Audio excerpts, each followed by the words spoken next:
बिस्मिल्लाहिर्रहमानिर्रहीम। अस्सलाम वालेकुम डियर स्टूडेंट्स, आज का हमारा टॉपिक है मंसूर की शख्सियत व किरदार।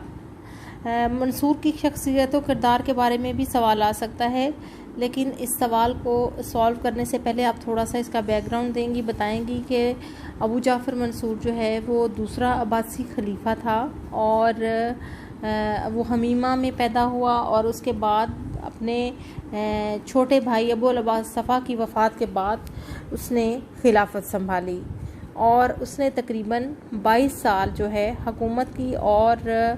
इस दौरान उसकी शख्सियत के मुख्तलिफ़ पहलू जो हैं वो हम पर खुलते हैं और हम देखते हैं कि उसकी शख्सियत कैसी थी, उसका किरदार कैसा था।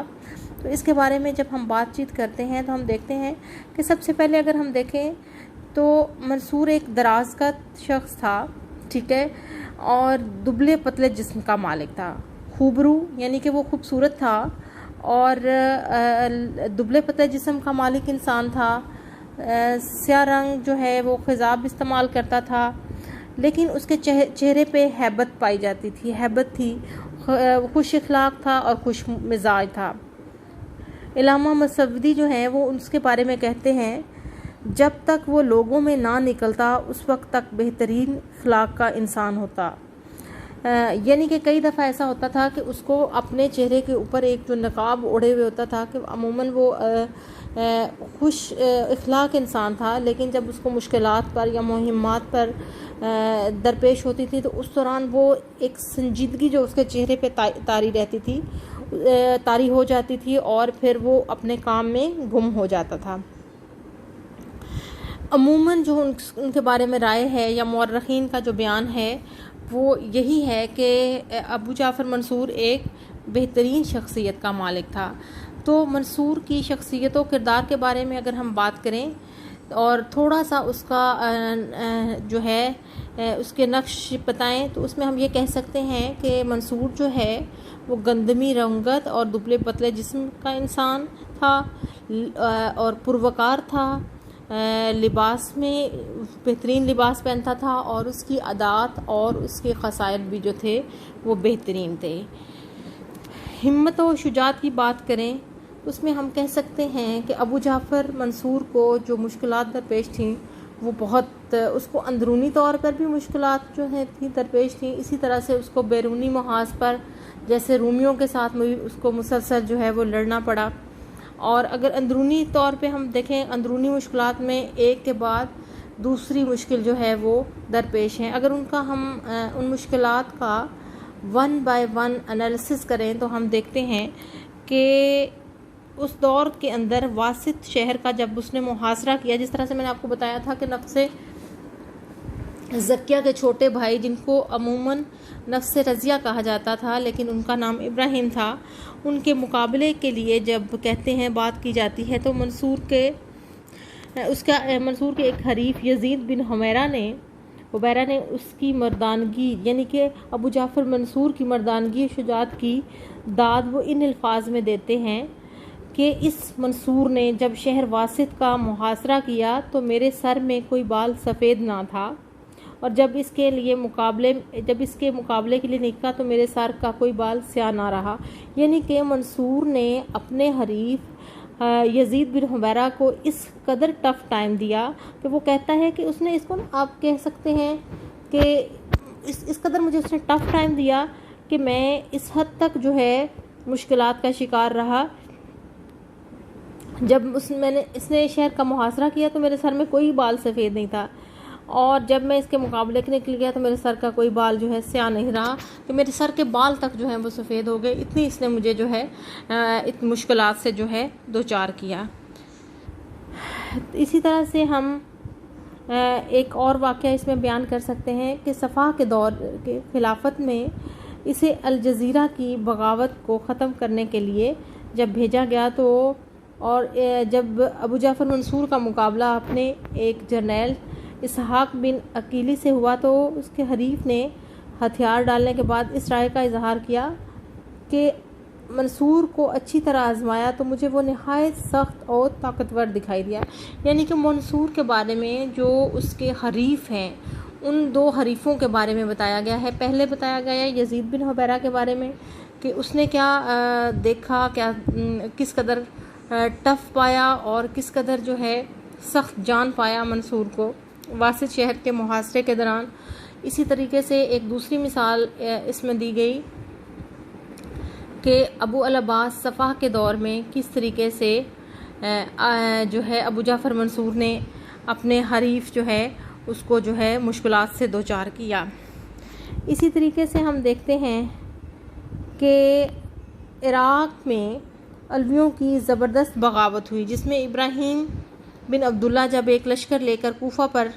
चढ़ाई कर रहे थे तो उस वक्त मंसूर के पास कहते हैं कि बहुत थोड़ी फ़ौज थी, जबकि इसके मुकाबले के में जो थे इमाम नफ्स रज़िया थे, उनके पास एक बहुत बड़ी तादाद थी फ़ौज की। और मंसूर के पास कम तादाद होने के बावजूद उन्होंने अपने हरीफ को जो है इस तरीके से पछाड़ा कि फिर जो है जंग का नक्शा ही पलट गया। और जो जंग जीतने वालों में से थे,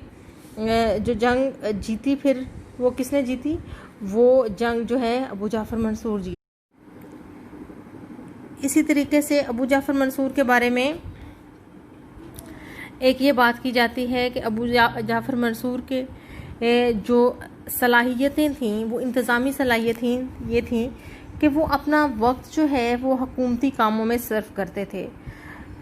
सुबह नमाज से फारिग होते ही दोपहर तक हुकूमत के हर तरह के मामलात जो हैं वो उन पर गौर व फिक्र करते और मुख्तलिफ़ अहकामात सादर करते। अगर किसी सूबे के अंदर कोई मुहिम भेजनी होती तो वहाँ पे मुहिम्मात भेजी जाती थी। इसी तरीके से जो लोग बाहर से आते थे उनके मसाइल सुनते थे। अगर हम इस बात को देखें और अपने ऊपर भी अप्लाई करें तो जो सुबह उठना और काम करना, और हमारे जो बादशाह ने वक्त गुज़रे हैं, अगर हम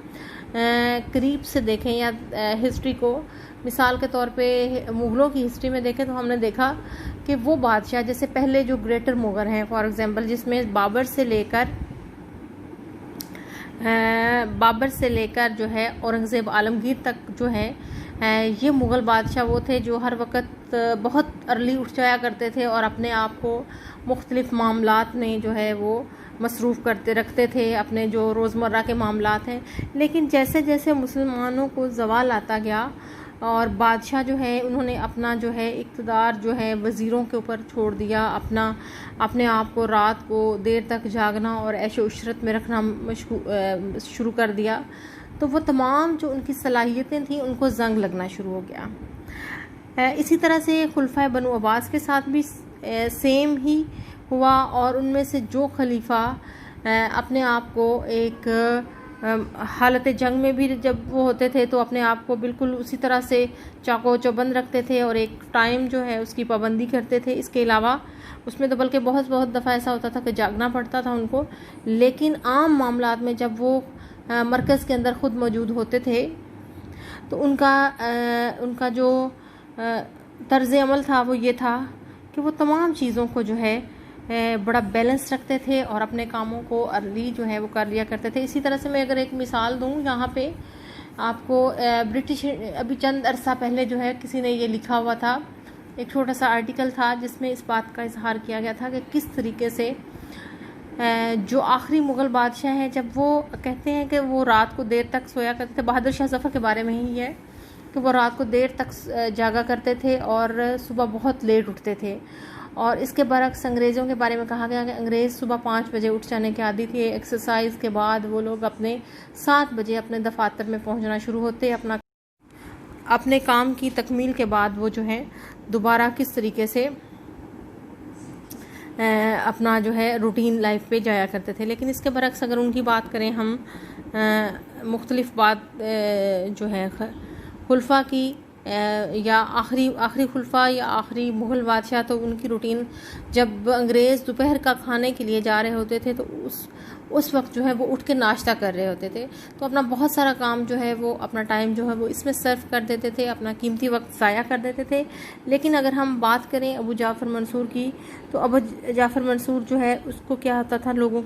नमाज फ़जर के वक्त वो उठ जाया करता था और फिर अपने मामूलात ज़िंदगी में वो मशगूल हो जाता था और अपने कामों के अंदर वो दिलचस्पी लिया करता था और इन्हमाक से उन्हें सर अंजाम दिया करता। इसी तरीके से उनके बारे में कहा जाता है कि जासूसी का निज़ाम जो था वो भी बहुत फैला हुआ था और मुल्क के अंदर हर जगह अबू जाफ़र मंसूर के जो जासूस थे वो फैले हुए थे। जिस तरीके से उन्होंने डिटेक्ट किया अलवियों को और इनकी जो खुफिया पॉलिसियाँ थीं जिनसे वो आगाह हुए, तो हम देखते हैं कि जासूसों और खलीफा के दरमियान एक कीमती एक जो है करीबी राब्ता रहता था और खलीफा जो है वो अपने कामों में इस तरीके से मशगूल रहते थे। इसी तरह से तदब्बुर और दूरअंदेशी की अगर बात करें तो उसमें कहते हैं कि वो एक ऐसा खलीफा थे जो वहाँ पर जिनके बारे में कहा जाता था जिस मामले में उनको नफ़ा की तवक्को होती थी उसमें बेदरेग रुपया खर्च करते थे, लेकिन जहाँ पर वो समझते थे कि रुपया ज़ाया हो जाएगा तो वहाँ एक छोटी से छोटी रकम भी वो खर्च करने में तामिल करते थे, वहाँ पे खर्च नहीं करते थे। और इसी तरह से वो एक ऐसे शख्स थे जिनको खुलफा बनु उमैया में वही हैसियत है जो बनु उमैया के अंदर अब्दुल मलिक को हासिल है, यानी कि अब्दुल मलिक के बाद आगे उसके बेटों ने जिस तरह से हुकूमत की और